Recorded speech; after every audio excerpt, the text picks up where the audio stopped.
everybody, this is Havoc and welcome back to Prehistoric Kingdom with our park that as of right now still doesn't have a name, but there have been some good suggestions.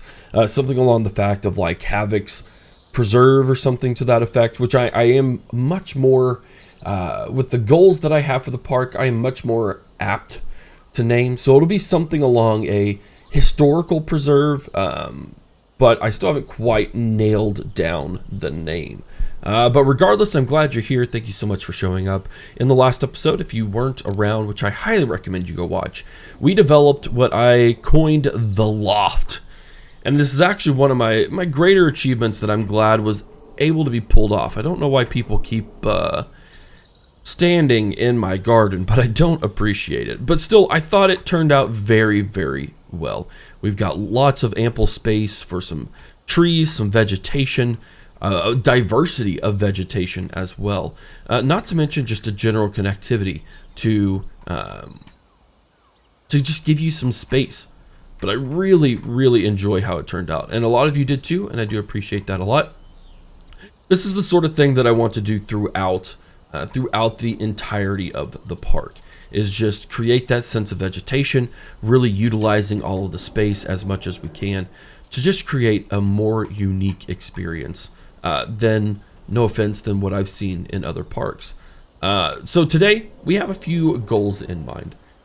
I know we're still in the Ceratops. We started with two different Ceratopses. We started with the Pseudoceratops, and we started with the Protoceratops. And so I think it might be a little off-putting to do two Ceratops back to back, but regardless, we do need to flesh out this area. We've had this exhibit here for a handful of episodes, and we need to flesh it out. But from there, we may just do some park building as well, because I think it's important that we keep developing the park as much as possible. And then I think in its own episode, we're probably going to build our giant bridge here. Now I'm contemplating figuring out how to pull off a quote-unquote land bridge that would, well, I don't know. I'm torn about what to do with this. But also, someone had mentioned a lot of things that I can do to develop this river to really make it a conservationist river. There's lots of things that were suggested to where I could fill this out to really show off, hey, this is what you would do to actually conserve the quality of life of the river. So I do appreciate those comments. We will do those as well. The only thing that stinks is that, I mean, I guess we could keep it still. I'm still confused, a little concerned that I won't be able to show off the way I want to, but we'll get there. But before we begin our Protoceratops educational segment, as well as the exhibit build, the paddock build, as always, if you enjoy any part of this, be sure to give it a thumbs up, subscribe to the channel, turn on bell notifications, do all the things that YouTube recommends.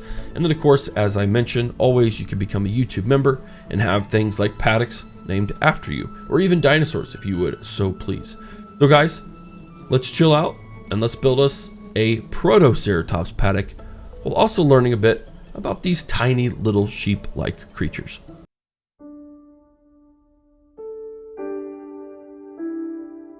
The Protoceratops lived in the Cretaceous circa 75 to 80 million years ago in modern-day China and Mongolia, with several skeletons found in the Gobi Desert itself.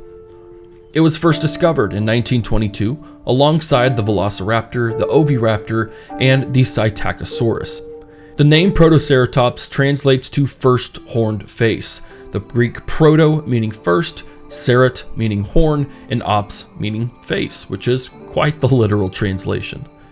Unlike the other more well-known ceratopsian species, the Protoceratops was tiny, growing to a maximum of about 2 feet tall and around 6 feet in length, and overall, not much larger than a modern-day sheep. The two primary characterizations of this dinosaur are its distinctive neck frill and its massive beak, which suggests a rather strong biting mechanism. This would have been necessary, as the potential environment of the Protoceratops would have consisted of a very hardy desert or scrubland plants. I say potential environment as I personally couldn't find any definitive answer as to said environment. Unlike a lot of dinosaur remains, the Protoceratops has consistently been discovered complete and intact, allowing for the study of this dinosaur across all age groups and genders, even down to finding nests of whole eggs. There's even an excavation that found a Protoceratops and a Velociraptor intertwined in the middle of a fight, suggesting that either a sandstorm overwhelmed them or a sand dune may have collapsed on top of them during the struggle. In all, while the Protoceratops may seem a bit basic, it's still one of the most well-documented dinosaurs in existence and gives us fantastic insight into the Asian region during the Cretaceous time period.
Alright, ladies and gentlemen, welcome to the Protoceratops' paddock. Now, I do have a couple of things here.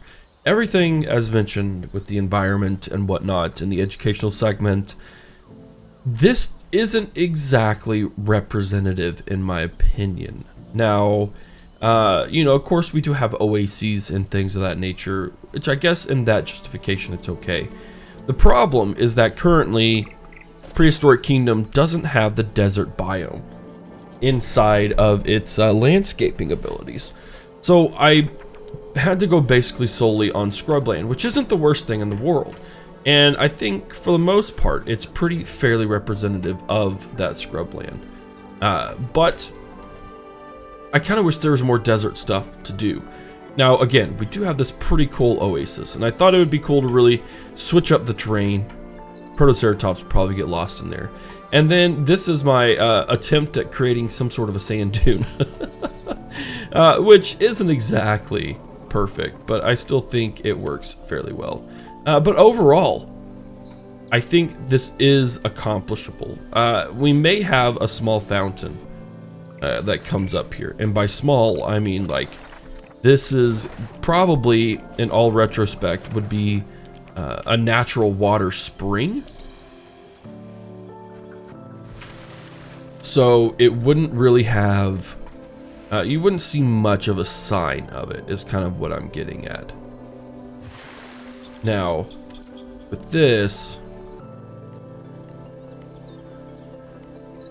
I kind of feel if we rotated this,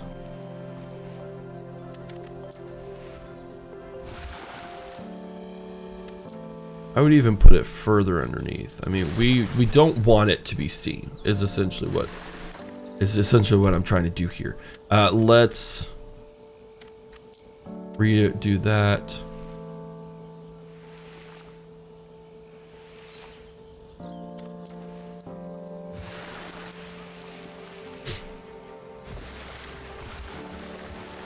Basically, you just kind of want the ideas that there's, water bubbling up here, and that's what's causing this oasis.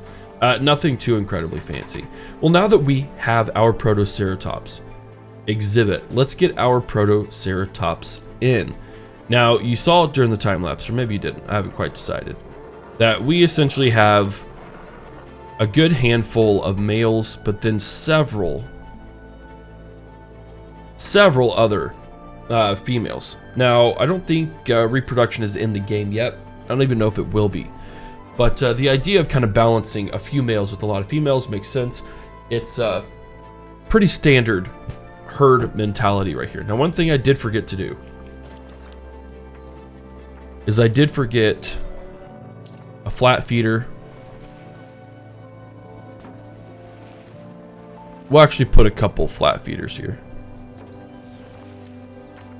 I don't think a tall feeder would be beneficial. They can't even reach it. They're so tiny, which is also kind of adorable. But we'll place 3 just in case. But then we also need animal care. You know what? I think some termite mounds would actually... They wouldn't really be... Well, yeah. That would be appropriate, I feel.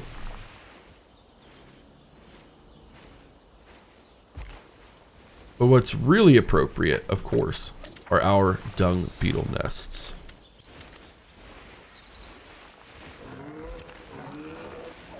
And as we're finding out, we're having to put lots and lots of dung beetles just to handle even those Pseudoceratops. And in fact, let's switch over there real quick, shall we? Let's go over to here. Okay, sorry, I just smacked my mic. No, we need more dung beetles over here, and I've placed a ton.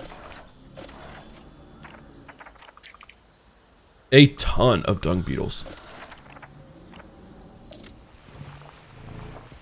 So I guess we're probably just gonna have to start hiding them. Because the last thing I want is to have every exhibit so full of them that that's all you see in every single exhibit. So we just gotta be a little more strategic in how we hide these suckers. Again, as I will always remind you that this is an early access game.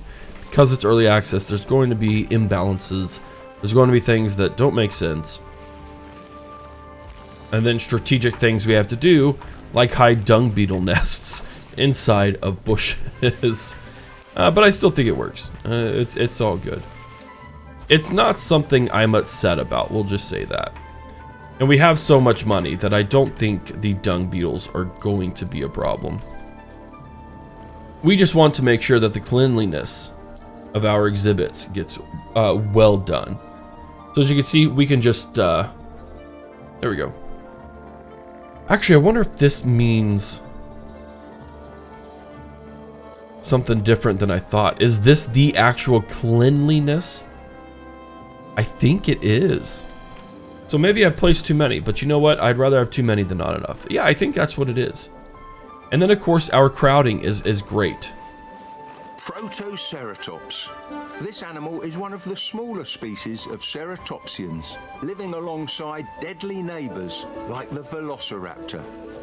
One famous fossil preserves a Protoceratops and a velociraptor locked in battle. I know that look in your eyes. I don't care if it's in the name of science. Don't put the two species together. We don't need to deal with another ethics violation. Right on, Nigel. So it looks like our habitat, they are not entirely satisfied. It looks like they want more nature. There is too much water. Well, you know what, fellow little ceratopsian? I can solve that for you. We just need to balance it. Boom! That's all they needed. Never thought a dinosaur would ask for less water, but it is what it is.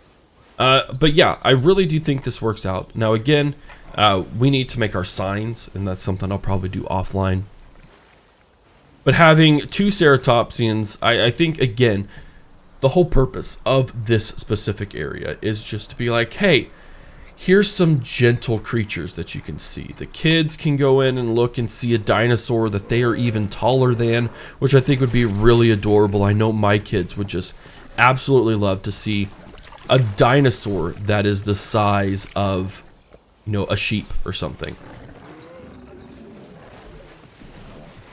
But then to look over and see something of the same group of dinosaurs, and to go over into this area to this viewing paddock, or even up top, and then looking and seeing something that is significantly larger. Seeing something that's as big as Dad, at least as tall as Dad, I think would be really, really appealing to children. And it gives them some rather chill animals to come in and be like, okay, kids, yeah, we'll check out the Cretaceous, and we'll check out these two rather subtle creatures. And what I'm going to do here, actually, is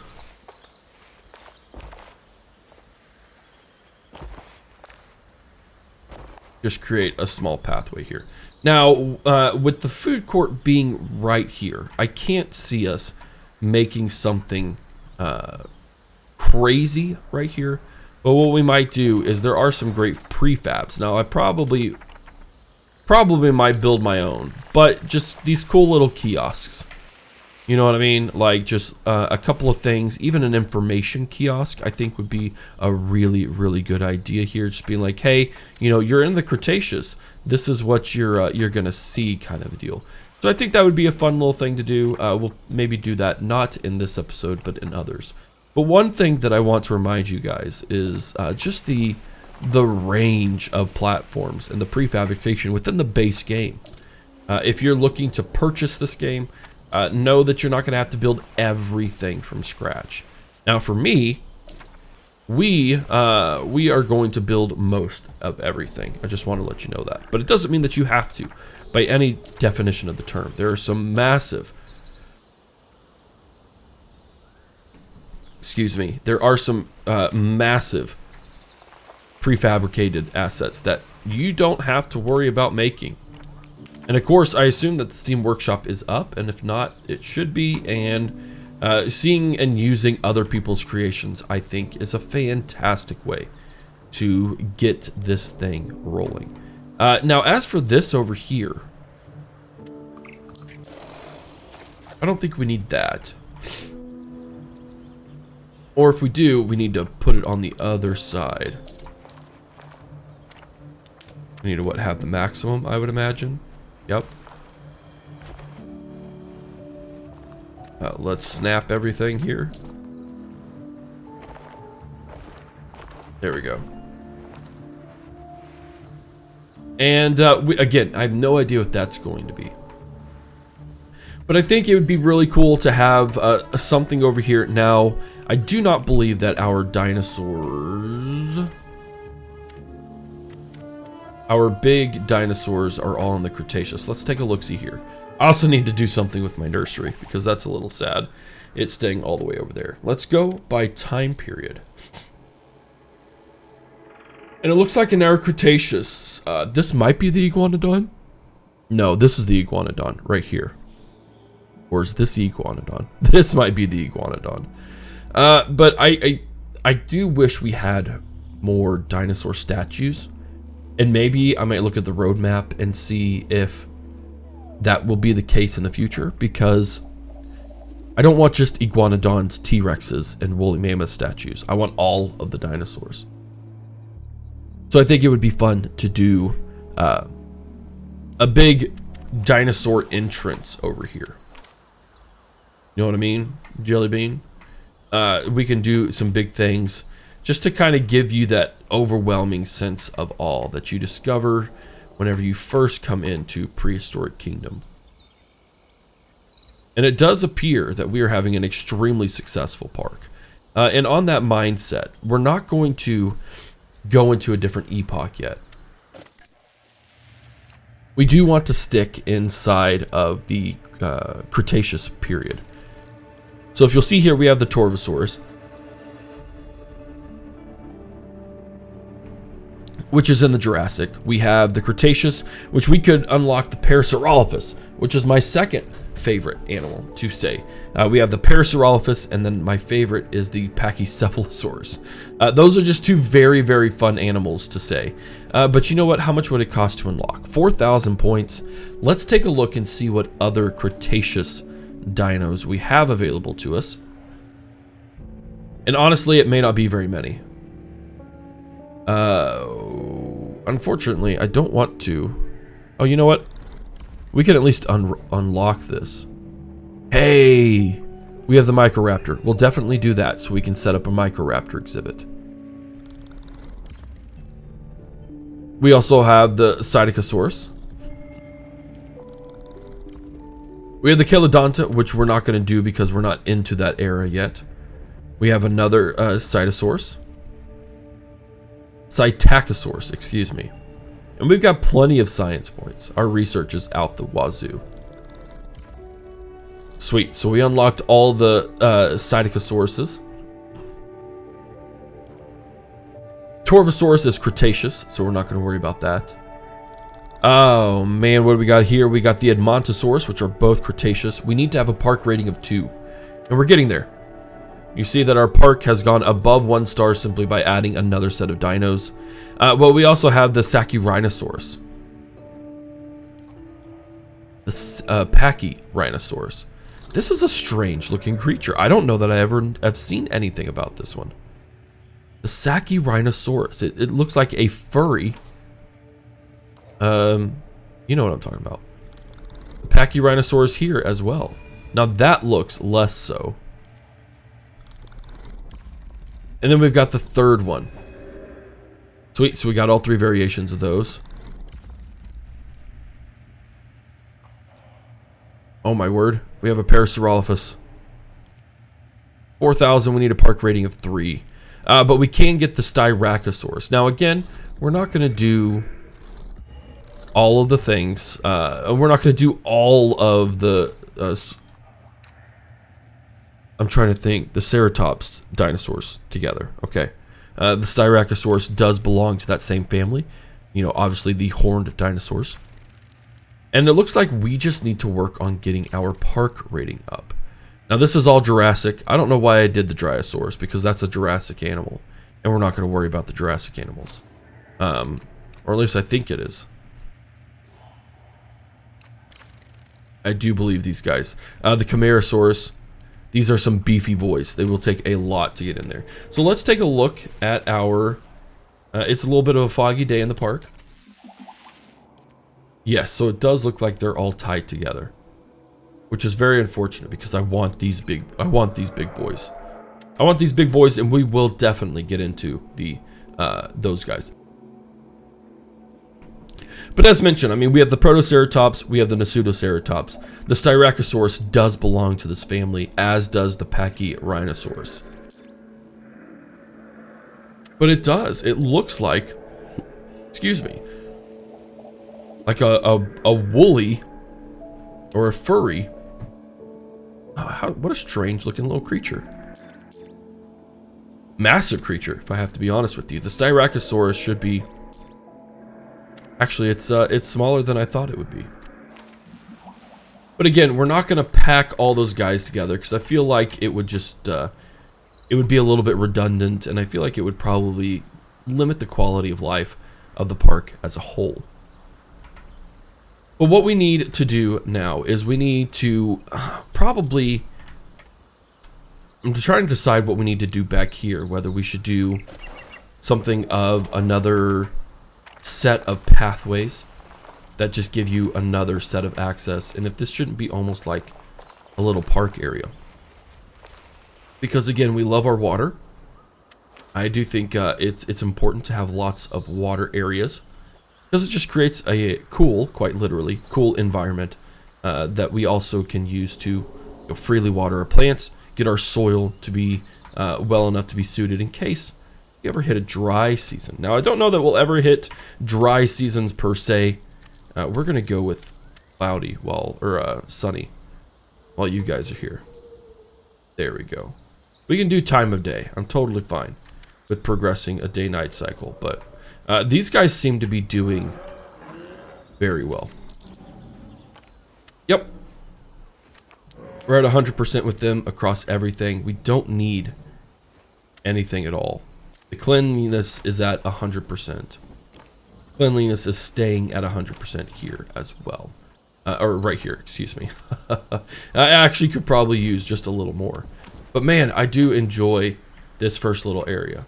I don't feel like it's overcrowded. If you do, please let me know. Because the last thing I want to do is create too much of a too packed park. We have so much space here that we can totally handle not having to have a park. Or not having to cram everything together. But what I think we are going to do for the rest of this is we might just build... I wish I could make sure that these stay together. We may just have to kind of build...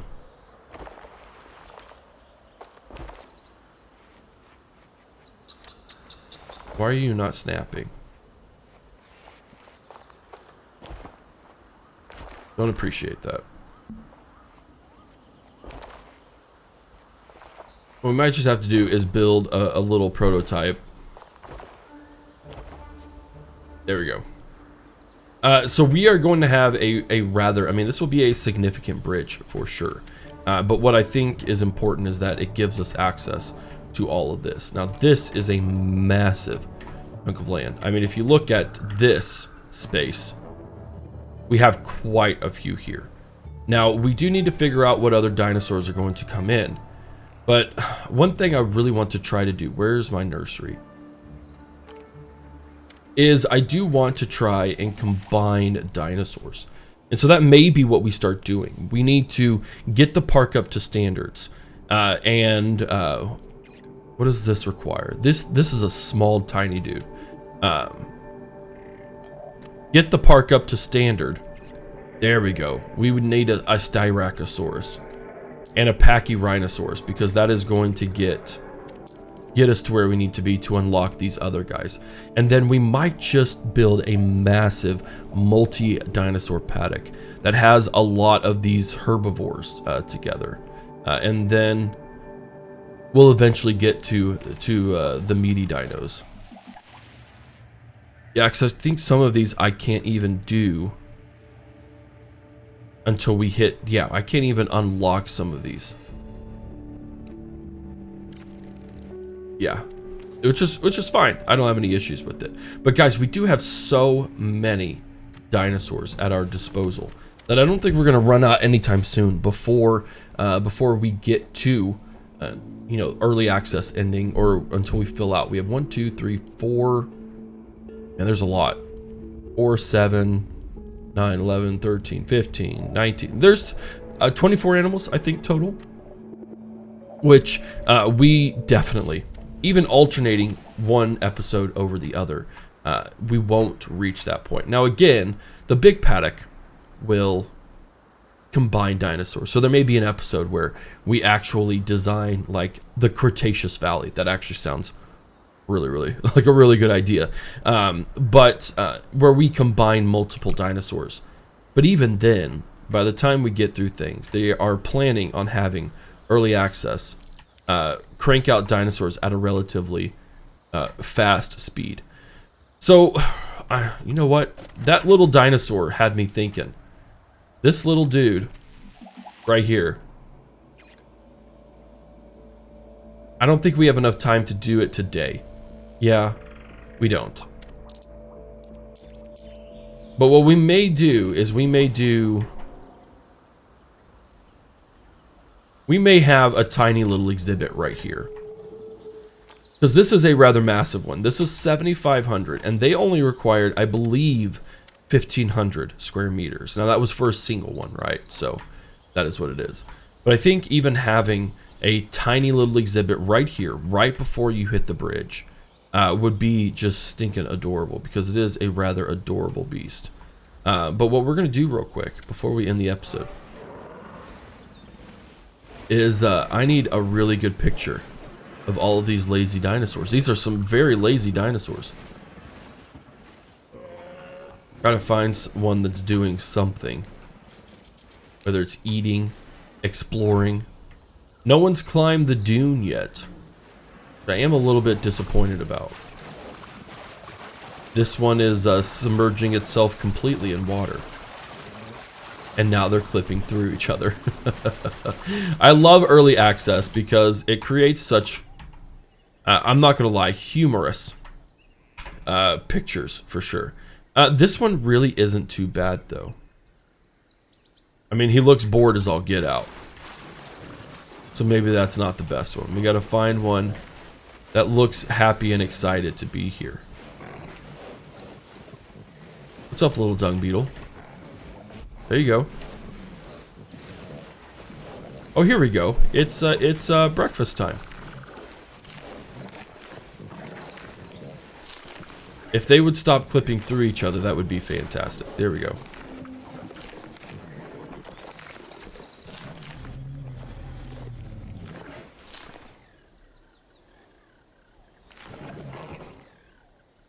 If I can find the right angle. This is photography 101, people. My thumbnails are on the left side, so I have to kind of focus it over there. Okay, they're done eating. Well, that didn't last very long.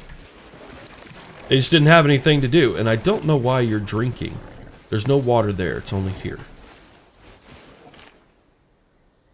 A quick reminder yet again that this is a early access game. I don't rag on them at all about this because it's still just cool to see the different things that are going on.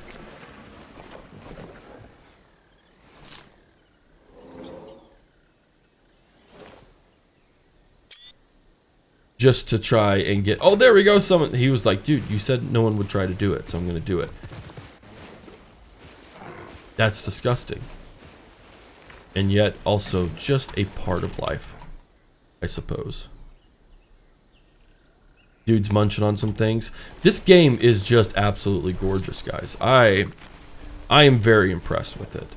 I'm very impressed with both Jurassic World Evolutions 2's graphics as well as